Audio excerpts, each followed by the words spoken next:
Hey everyone, today I'm going to show you how to collaborate with friends on Roblox game development. Let's get started. First, open the Roblox Studio and click View on the top menu. Then look for Team Create button. It looks like a small square with a circle around it.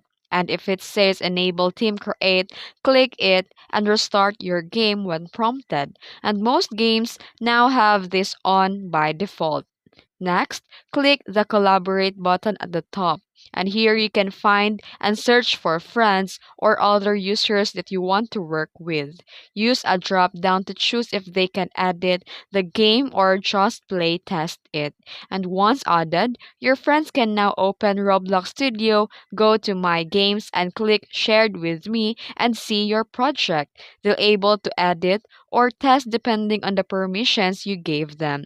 And that's how to collaborate on Roblox game development using the updated Team Create system. If this video helped you, don't forget to like and subscribe for more tutorials. Thanks for watching.